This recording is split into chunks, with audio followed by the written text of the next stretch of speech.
Bismillahirrahmanirrahim. Assalamualaikum warahmatullahi wabarakatuh. Bapak Ibu Guru yang saya hormati, selamat datang di video pembelajaran disiplin positif. Pada video sebelumnya, kita telah membahas tentang perilaku misbehave, yaitu perilaku yang tidak tepat pada siswa yang terjadi di sekolah. Salah satu perilaku misbehave yang banyak terjadi dan penting untuk diberikan perhatian lebih adalah perilaku bullying. Pertanyaannya adalah, apakah kita semua sebagai warga sekolah sudah mempunyai persepsi yang sama akan perilaku bullying tersebut? Video ini akan menjelaskan kepada Bapak Ibu tentang apa itu bullying, jenis-jenis bullying, serta bagaimana cara penanganannya. Tujuan yang akan dicapai melalui video pembelajaran ini adalah agar Bapak Ibu Guru semuanya memahami apa itu bullying. Yang kedua atau yang berikutnya adalah mengetahui jenis-jenis dan bentuk bullying. Yang ketiga, kita memahami, dalam hal ini mengenali karakteristik peserta didik yang terlibat dalam bullying, baik yang melakukan bullying maupun yang dibullying. Berikutnya adalah siapa saja yang terlibat ketika terjadi perilaku bullying tersebut, dan yang terakhir adalah kita akan memahami cara menangani bullying di sekolah. Pertanyaannya adalah sekarang Bapak Ibu, apakah Bapak Ibu sudah tahu persis apa yang disebut dengan bullying? Perlu diingatkan di sini bahwa bullying atau perundungan adalah perilaku yang agresif yang dalam hal ini terjadi di antara anak usia sekolah yang melibatkan ketidakseimbangan kekuatan. Perilaku tersebut diulang-ulang atau memiliki potensi untuk terus diulang sepanjang waktu. Perilaku bullying yang kita kenal selama ini antara lain tindakan mengancam, menyerang secara fisik atau verbal, dan mengucilkan seseorang dari sebuah kelompok, serta menyebarkan gosip, baik gosip secara langsung maupun gosip melalui media sosial. Pertanyaan berikutnya adalah, apa saja unsur pada perilaku bullying tersebut? Satu adalah perilaku agresif yang tidak diinginkan. Yang kedua adalah terjadi karena adanya ketidakseimbangan kekuasaan atau kekuatan yang nyata atau yang dirasakan antara orang yang melakukan bully dan orang yang dibully. Unsur ketiga adalah perilaku tersebut dilakukan berulang-ulang atau memiliki potensi untuk dilakukan berulang sepanjang waktu. Baik Bapak Ibu, berdasarkan definisi yang kita sudah sebutkan di atas dan yang seperti yang kita sudah diskusikan sebelumnya tentang bullying, tentunya kita akan membuat klasifikasi bullying itu sendiri. Satu, bullying yang bersifat fisik. Contohnya adalah anak melakukan pemukulan, menendang, menjepit, meludah, menyenggol, mendorong, menyembunyikan atau mengambil barang seseorang, termasuk memperlihatkan bahasa tubuh atau isyarat tangan yang mengejek atau menghina seseorang.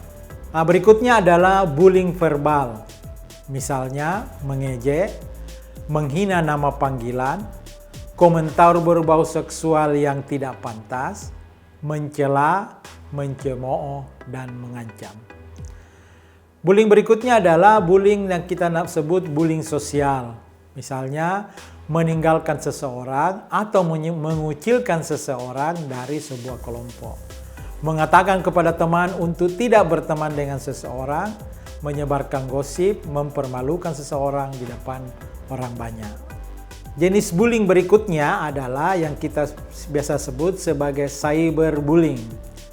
Adalah perilaku yang menggunakan media sosial, email, telepon genggam, webcam, pesan singkat, situs internet untuk mengirimkan pesan yang mengejek, menyebarkan gosip, dan gambar atau video yang memalukan mengenai pengalaman atau profil seseorang. Pertanyaan berikutnya, lalu siapa yang rentan dibully di sekolah? Beberapa penelitian menemukan bahwa siswa yang rentan dibully adalah dikarenakan karena mereka memiliki perbedaan yang dirasakan antara lain penampilan atau ukuran tubuh. Yang berikutnya adalah tingkat maskulinitas atau feminitas. Yang berikutnya adalah performa di sekolah. Apakah itu karena nilainya tinggi atau nilainya rendah? Apakah karena siswa cerdas atau kurang cerdas? Serta berikutnya karena suku, karena ras, karena etis, dan atau karena agama. Berikutnya adalah karena keluarga berpenghasilan rendah serta siswa memiliki disabilitas atau kebutuhan khusus lainnya. Selain itu, terdapat juga ciri-ciri siswa yang kemungkinan melakukan bullying. Antara lain, siswa tersebut terlibat dalam beberapa perkelahian atau perdebatan verbal. Siswa tersebut juga memiliki teman-teman yang selama ini melakukan bullying. Berikutnya, siswa tersebut mudah bertindak secara agresif. Dan berikutnya, ciri yang berikutnya adalah siswa tersebut sering menemui kepala sekolah atau menemui ruang guru BK untuk mendapatkan pemanggilan orang tua ke sekolah. Selanjutnya adalah siswa tersebut memiliki uang tambahan atau barang-barang baru secara mencurigakan. Serta siswa tersebut sering menyalahkan orang lain atas masalah yang sering dia hadapi. Baik, selanjutnya Bapak Ibu semuanya, untuk membantu kita dalam hal pemahaman tentang perilaku bullying, berikut ini kami akan menyajikan dua kasus yang kita akan selidiki bersama apakah kedua kasus itu sudah tergolong bullying atau belum. Baik, kita akan mulai dengan kasus yang pertama. Kasus yang pertama ini menceritakan bahwa seseorang siswa yang bernama Andin, dia dikenal sebagai siswa yang baik dan ramah di kelas. Tiba-tiba duduk di belakang dan tidak banyak berbicara saat diskusi di kelas. Suatu hari dia meninggalkan kelas. Dua siswa lain ikut keluar dan berjalan di belakang Andin. Mereka berbisik satu sama lain dan cekikikan. Pertanyaannya, apakah kasus tersebut di atas sudah termasuk bullying? Kalau kita menyimak dengan baik, jawabannya adalah bukan atau belum termasuk bullying. Sekarang kita akan masuk ke kasus yang kedua. Kasus yang kedua ini menceritakan bahwa seorang siswa bernama Saiful sering duduk bersama temannya di dalam kelas secara aktif bekerja tim untuk tugas-tugasnya. Dalam beberapa minggu terakhir, ketika Saiful duduk bersama dalam kelompok, teman-temannya mengabaikannya. Sekarang, Saiful sering duduk sendiri di sudut ruangan terpisah dari kelompoknya. Menurut Ibu Saiful, di rumah Saiful sering diam dan sering berbicara dan dia ingin pindah sekolah. Malam sebelumnya, Ibu Saiful masuk ke kamar Saiful dan melihat pesan-pesan mengerikan yang mengejek dan mengancam Saiful di halaman Facebooknya. Ketika Ibu Saiful menanyakan tentang pesan itu kepada Saiful, dia malah menangis dan mengatakan bahwa pesan-pesan tersebut selalu datang setiap malam dalam beberapa minggu terakhir. Oke, pertanyaannya, bagaimana dengan kasus kedua Bapak Ibu? Jawabannya saya kira jelas bahwa kasus tersebut adalah kasus yang termasuk perilaku bullying. Kenapa? Karena perilaku tersebut dilakukan secara berulang-ulang dan terdapat unsur agresif di dalamnya. Baik Bapak Ibu, selama ini beberapa upaya penanganan bullying telah diupayakan sekolah. Namun, ada beberapa mitos dalam penanganan bullying di sekolah. Apa saja mitos tersebut? 1. Bahwa penanganan yang dilakukan harus secara berkelompok. Yang kedua, program yang bersifat jangka pendek. Mitos berikutnya adalah penanganan konflik dengan strategi mediasi sebaya. Dan mitos berikutnya adalah kebijakan tidak ada toleransi untuk bullying tanpa program kerja yang jelas. Penanganan perilaku bullying di atas bisa jadi malah menyebabkan perilaku bullying malah semakin berlanjut. Kenapa? Karena jika anak-anak yang dibully dimediasi secara berkelompok, ini malah berpotensi untuk kembali dibully. Selain itu, program-program penanganan bully yang ada tidak bersifat komprehensif, hanya bersifat jangka pendek dan simbolik. Baik, dalam penanganan bullying di sekolah, langkah-langkah yang dapat dilakukan antara lain.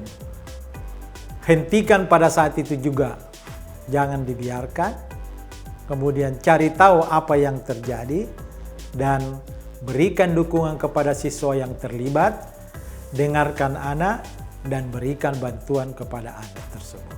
Sekarang, siswa yang dibully diharapkan melapor ke guru BK atau guru lainnya bahwa mereka telah dibully.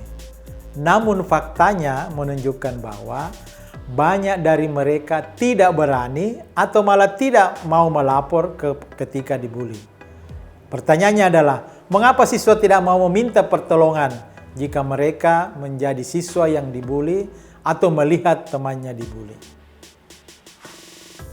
Jawabannya adalah karena mereka merasa dicueki, laporan mereka tidak direspon, siswa yang melaporkan malah disalahkan, masalah yang terjadi dianggap wajar, dianggap bukan apa-apa, dianggap gurauan dan tidak perlu ditanggapi serius, dan yang lebih ironisnya lagi, bahwa orang dewasa cenderung menganggap masalah tersebut tidak besar atau bukan apa-apa, sehingga anak-anak memilih untuk menyimpannya sendiri.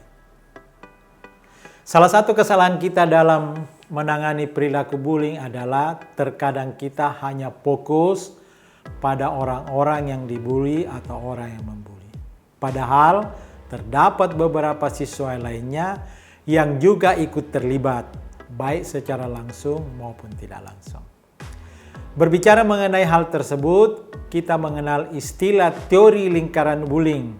Lingkaran bullying dalam hal ini menjelaskan bahwa ada banyak karakter orang yang terlibat ketika terjadi perilaku bullying. Baik, saya mulai dengan karakter yang pertama, bahwa siswa yang membuli. Tipe siswa ini sering mulai membuli siswa yang lain. Karakter yang kedua adalah pengikut. Tipe siswa ini juga membuli dan ikut-ikutan untuk membuli. Tapi bukan mereka yang memulai untuk membuli siswa lain. Biasanya dia akan memulai ketika ada orang yang memulai duluan. Karakter tiga kita sebut sebagai pendukung atau pembuli pasif. Tipe siswa ini mendukung perilaku bullying dengan cara ikut tertawa, tetapi tidak ikut membuli. Dia hanya tertawa, tetapi secara tidak langsung dia juga mendukung perilaku bullying tersebut karena dia tertawa. Karakter keempat, pendukung pasif atau pembuli potensial. Tipe siswa ini sebenarnya juga suka membuli, tapi mereka tidak menunjukkan dukungan apapun. Dia tidak tertawa, dia tidak ikut membuli, tapi dia berpotensi untuk menjadi pembuli. Di dalam hati mungkin mereka cuma berkata, kayaknya seru juga deh membuli siswa lain. Jadi seperti itu, dia berpotensi untuk menjadi pembuli.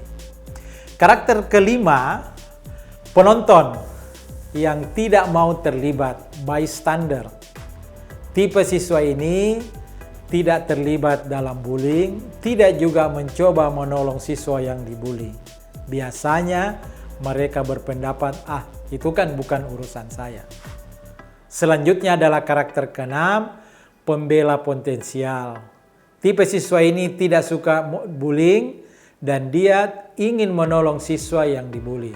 Tetapi dia tidak berbuat apa-apa karena takut atau alasan lainnya.